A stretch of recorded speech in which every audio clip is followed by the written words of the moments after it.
नमस्कार। ये है ब्रह्मी। आज मैं बनाने वाली हूँ ब्रह्मी का शेक, इसे आप शरबत भी कह सकते हैं। तो मैंने ब्रह्मी को घर में इस तरह का ये लोहे का एक बर्तन है, चौड़े तले वाला टब टाइप में, इसमें ब्रह्मी लगाइए। और एक बार ब्रह्मी आप इसमें लगा देंगे तो हर साल ये अपने आप ही उगाती है। ये देखिए कितने अच्छे एकदम फ्रेश पत्ते हो रहे हैं। तो मैं क्लोजअप करके दिखा रही हूँ। ब्रह्मी जो होती है नमी वाली जगह में होती है, जहाँ चिकनी मिट्टी होती है और ठंडक होती है। तो जिन लोगों को भी, जहाँ भी आप जैसे वॉक के लिए जाते हैं या कहीं भी आपको मिले, तो इसे ज़रूर इस्तेमाल करना चाहिए। इस तरह से हम इसकी पत्तियाँ तोड़ लेंगे। और ये गमले में भी बहुत आसानी से लग जाती है। मैंने इसे गमले में ही लगाया है। ये इस तरह की एक बेल होती है, सिर्फ आप एक दो बेल लगा दें, फिर ये अपने आप फैलती जाएगी और आपको बार बार लगाने की ज़रूरत भी नहीं पड़ेगी। हर साल ये खुद ही गमले में अपने आप निकल आती है। तो इसमें गर्मियों में और बरसात में काफ़ी ग्रोथ होती है इसकी। ब्रह्मी के शरबत आमतौर पे बाज़ार में मिल जाते हैं, आपने भी पिए होंगे। तो आज हम फ्रेश पत्तियों से बनाने वाले हैं ब्रह्मी का शरबत। ब्रह्मी बहुत ही गुणकारी होती है, ठंडक ठंडी तासीर वाली होती है और दिमाग के लिए तो ये बहुत तेज़ मानी जाती है। बचपन में जैसे कहते थे कि कुछ ब्रह्मी की कुछ पत्तियाँ खा लो तो याददाश्त काफ़ी अच्छी हो जाएगी। तो मैंने भी इसे काफ़ी सालों से गमले में लगाया है और इस तरह से अब हम इसकी 20-25 पत्तियाँ तोड़ लेंगे और उन्हें अच्छे से धो लेंगे। ये एक तुलसी का पौधा भी है बीच में, ये पिछले साल का है, इसमें भी नई पत्तियाँ आ चुकी है। ब्रह्मी बिल्कुल ज़मीन के साथ साथ चलती है और छोटी छोटी बेल होती है इसकी। तो जिन लोगों को नहीं पता, मैं उनके लिए इसकी थोड़ा सा इंट्रोडक्शन दे रही हूँ। और जो लोग जानते हैं तो उसे ज़रूर इस तरह कहीं भी मिले तो आप इसे तोड़ के लाइए और गर्मियों में इसे ज़रूर इस्तेमाल करना चाहिए। इसकी तासीर बहुत ठंडी होती है और जो शरबत है वो दिमाग के लिए बहुत अच्छा है और शरीर को ठंडक देता है और ताजगी देता है। तो चलिए अब बनाते हैं ब्रह्मी का शरबत। ये बिल्कुल जो है जैसे तुलसी के नीचे मैंने साथ में इसी में पुदीना भी लगाया है। तो ये बिल्कुल आप वो मिट्टी के साथ साथ चलती है इसकी बेलें, एकदम ज़मीन में ही है। तो इस तरह हम एक एक पत्ती इसकी तोड़ लेंगे।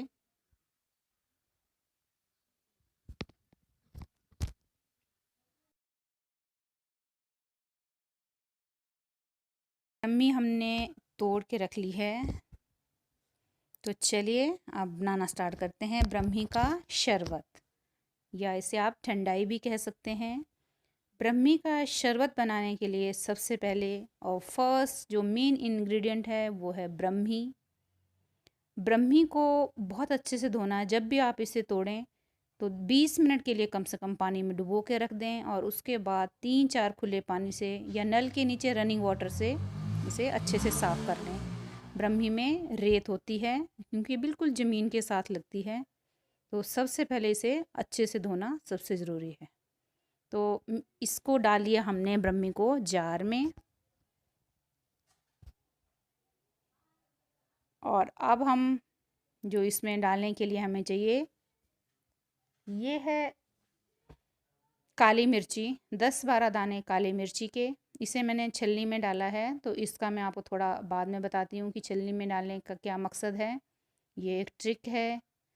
ये है खसखस, तो 1 बड़ा चम्मच ले लेते हैं खसखस और इसे भी हम डालेंगे इस तरह छलनी में।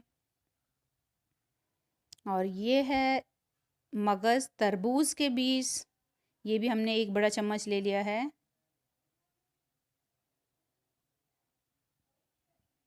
छलनी में डालने का मकसद ये है। तो चलिए पहले ये है बादाम, 12 से 14 गिरी बादाम है। इसे भी हमने रात को भिगो के रखा है। ये सब सामग्री जो मैं बता रही हूँ इसे रात में भिगोना है। ये है गोंद कतीरा, इसे भी रात में ही भिगो के रखना है, तभी ये अच्छे से फूलता है। इस तरह का एक पीस ले सकते हैं और वो लगभग आधी कटोरी के करीब फूल के हो जाता है। गोंद कतीरा ठंडा होता है, इसकी तासीर ठंडी है। जिन लोगों को पित्त की प्रॉब्लम रहती है या जिनकी तासीर गर्म है, उनके लिए बहुत ही अच्छी मानी जाती है। ये देखिए गोंद जो मैंने रात को भिगो के रखा था, मैंने इस तरह के छोटे छोटे 2 पीसेस लिए थे और ये लगभग भीग के आधी कटोरी हो चुका है। तो गर्मियों में गोंद कतीरा इस्तेमाल ज़रूर करना चाहिए। ये जो है 1 चम्मच डाल लेते हैं मोटी सौंफ। अब मैं आपको बताती हूँ कि छलनी में मैंने क्यों इसे डाला था। खसखस को कभी भी आप धो नहीं सकते कटोरी में, क्योंकि वो जैसे ही धोएंगे आप ट्राई करना, वो पानी में इसके बीज बह जाते हैं। तो इस तरह मैंने इसे छलनी में डाल के अच्छे से धोना है और धोने के बाद हम इसे रात को भिगो देंगे और आधी कटोरी पानी डाल देंगे इसमें। और उसके बाद आप जो भी पानी इसमें हमने भिगोया है उस पानी को भी इस्तेमाल कर सकते हैं। साफ़ पानी का इस्तेमाल करें और भिगोना सब चीज़ें रात में ही है और सुबह उठ के हमें इसे बनाना है। रात में भिगोएंगे तो इसका काफ़ी तासीर भी ठंडी हो जाती है और काफ़ी अच्छे से पिस जाता है। हमें इसका एकदम बारीक फाइन पाउडर बनाना है, पेस्ट बनाना, सॉरी पाउडर नहीं। तो इस तरह ये सब चीज़ें रात में भिगो के रख दें और सुबह उठते ही ये ब्रेकफास्ट से पहले खाली पेट इसे बनाएं। तो ये है तरबूज के बीज, ये मैंने अलग से भिगोए थे। आप चाहें इन्हें इकट्ठा भी भिगो सकते हैं। सारी चीज़ों को एक साथ धोएं और एक साथ कटोरी में भिगो दें। सिर्फ हमें गोंद कतीरा और बादाम अलग अलग भिगोने हैं, क्योंकि बादाम का हमने छिलका उतारना है। ये है धागे वाली मिश्री।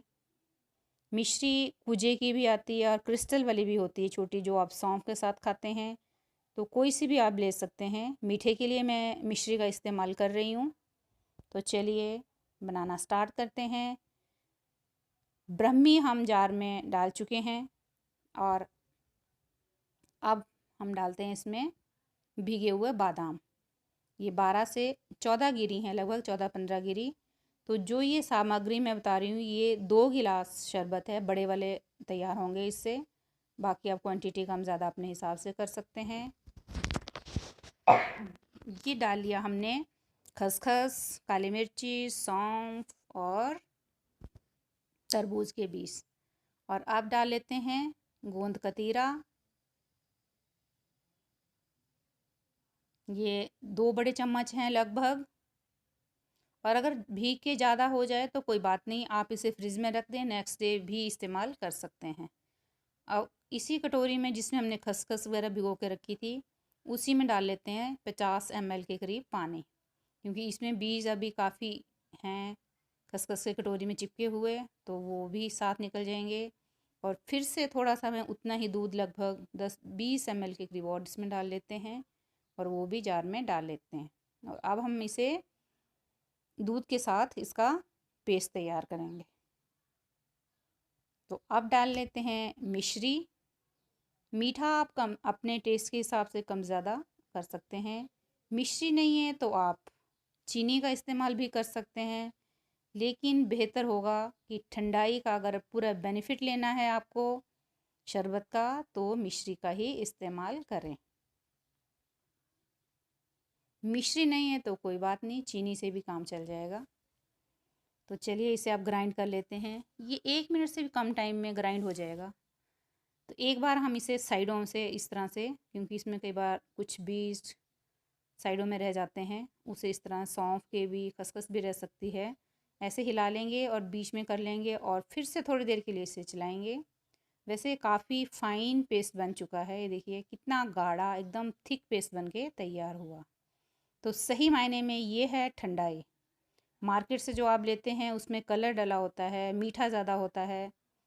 अब हम जार में काफ़ी पेस्ट लगा है तो इसमें पानी डाल के इसे फिर से डाल लेंगे। देखिए कितना थिक पेस्ट आ रहा है। अभी मैं फिर इस तरह 2-3 बार जार में पानी डालूँगी और जितना भी इसे हिला के सारा हम बाउल में निकाल लेंगे, क्योंकि इसमें काफ़ी लगा है अभी पेस्ट।